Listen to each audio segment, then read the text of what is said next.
We've had a really good season so far. This team has proven itself to be everything that we hoped that it would be. When I say we, I mean all of us. I think we were all coming off of last year, which was a tipping point year for us. A lot of things fell into place.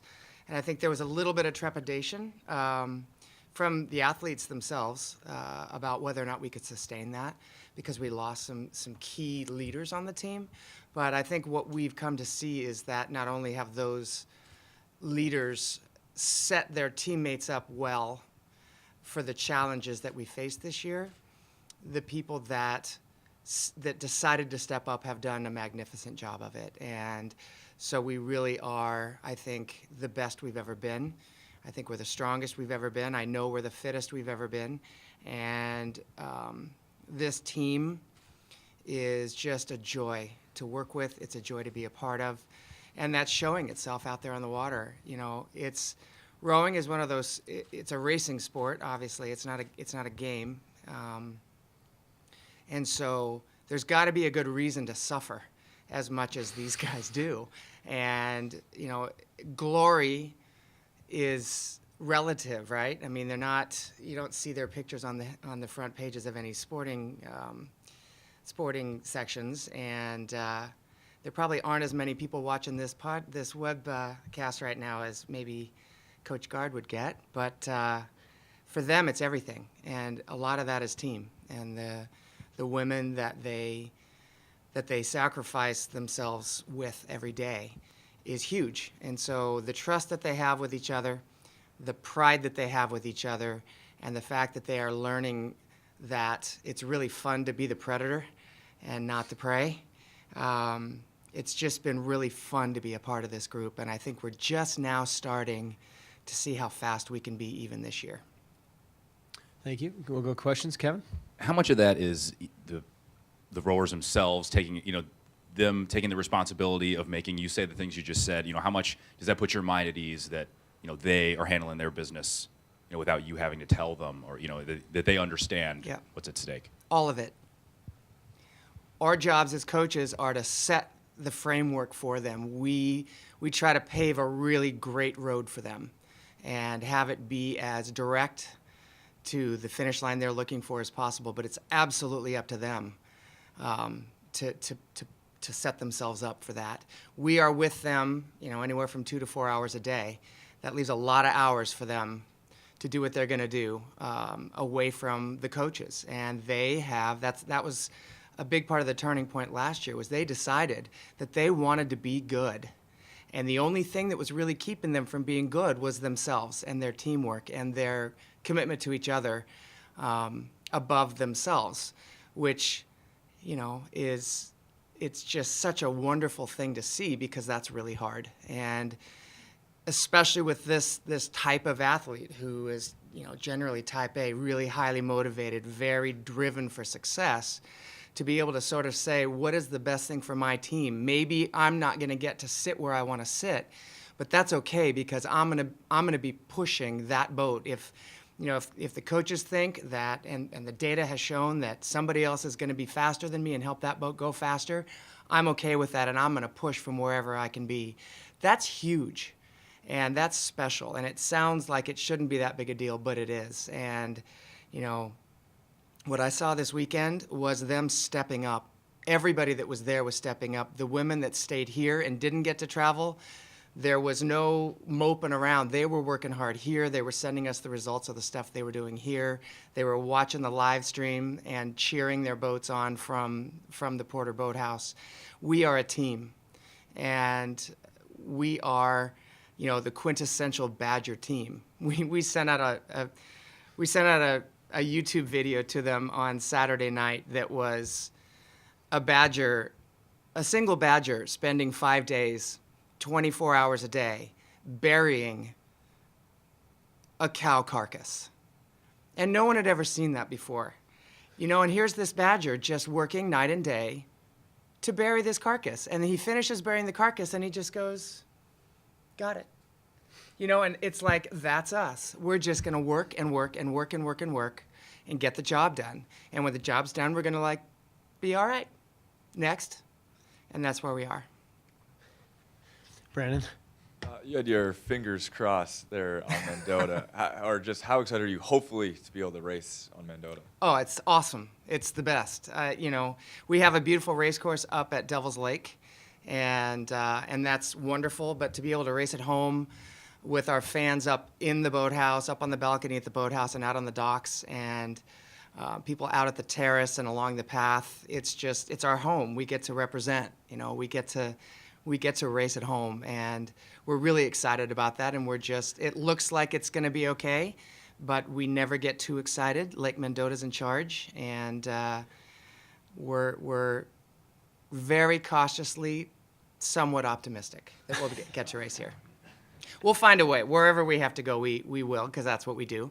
But it would be lovely to race on our course. Andy in the back. BB, how would you describe the rivalry with Minnesota? It's a great rivalry. It is the border battle, and sometimes they're up and sometimes we're up, and we always take each other incredibly seriously. We're having a good run right now, and they're still working to get to that spot. So we've seen them a couple of times, and we've been able to come out on top.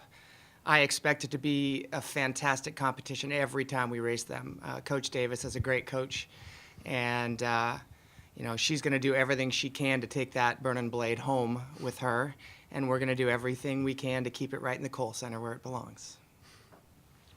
Andy again. BB, I don't want to take you too far down the road, but your program's qualified for the National Regatta 9 straight years. I would think that's a big deal of pride for you. Some of your athletes talked about it, that it's an expectation as opposed to anything else when it comes to getting to that meet. Do you feel the same way?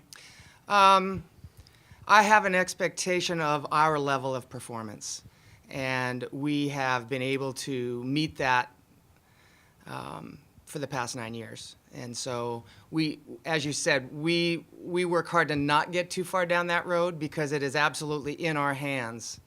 We control whether or not we can get there, and I feel that pretty strongly, that if we race and row up to our potential, we have the talent and the work ethic to be able to return and not only go, but compete. And that's what, again, another change from maybe earlier on in those years till now. We've had some good runs there, but what I'm seeing now is getting there is not our goal. That is the first step. And so we got to take care of business to get there, but we want to race to win there. And from the very beginning, we used last year as a jumping off point. We broke the top 10 for the first time in a while. Varsity 8 was in the top 10 for the first time ever, and in recent history anyway. And so that was sort of a jumping off point for us. We want to get on the podium, and you've got to be exceptional to get on the podium, and that's our job. And I think, again, in order to have a different outcome, you've got to do things differently, and they're already training pretty hard.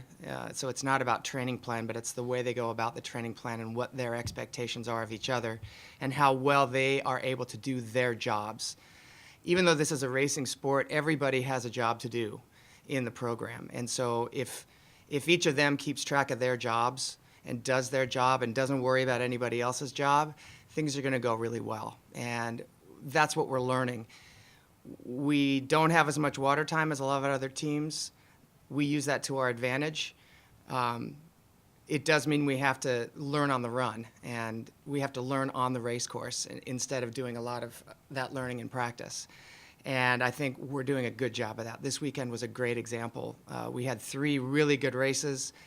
All of our freshmen just doubled their race experience in a weekend, and they learned a ton. We have a lot of walk-ons in that boat, and they're just like, they were deer in the headlights, and now they're starting to use the headlights to see who they're going to pick off next. So that's good. We're turning them into prey, to predators. But the Varsity 8 had 2 really good breakout races.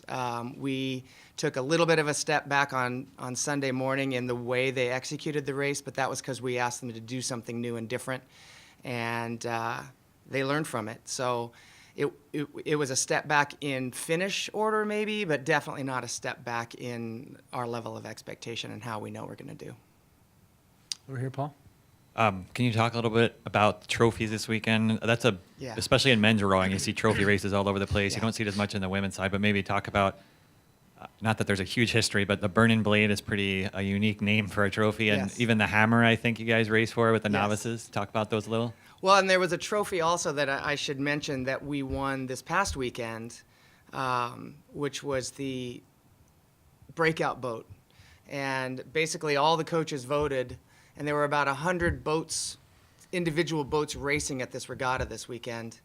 And the coaches picked our second varsity 8 to be the breakout boat, and that is the boat that exceeded expectations, exceeded our seed. And while they did a wonderful job, so did our 4. Our 4 reversed the order of finish, were able to beat a really fast Texas boat, and almost caught Ohio State at the line. They were 0.5 of a second behind Ohio State over 2,000 meters. So I think they were a good qualifier for that trophy as well. But it was a team effort, and I think that's what everybody saw there was, okay, the Badgers are for real. And our second varsity 8 was able to really capitalize on that and come home with a trophy. So that was pretty cool. So the Burnin' Blade, I have no idea we just made that up, and it's awesome. So we just, it looks cool. It's a cool trophy, and we love it, and we want it. So everybody wants to take it home with them on the bus and put it in their trophy case. So, yeah, it's a big deal. We like it a lot. And it is actually a blade that was burned off of the shaft. So that's, I think, why we called it that. And one of our artists on the team painted it up, and it looks pretty cool. So, and then the Hammer Award is what it sounds like, the awesomest, I can't say that word, the most awesome freshman boat out on the water. So that's what the Hammer Award is. So we are very proud to have those in our boathouse, and we plan to do everything we can to keep them.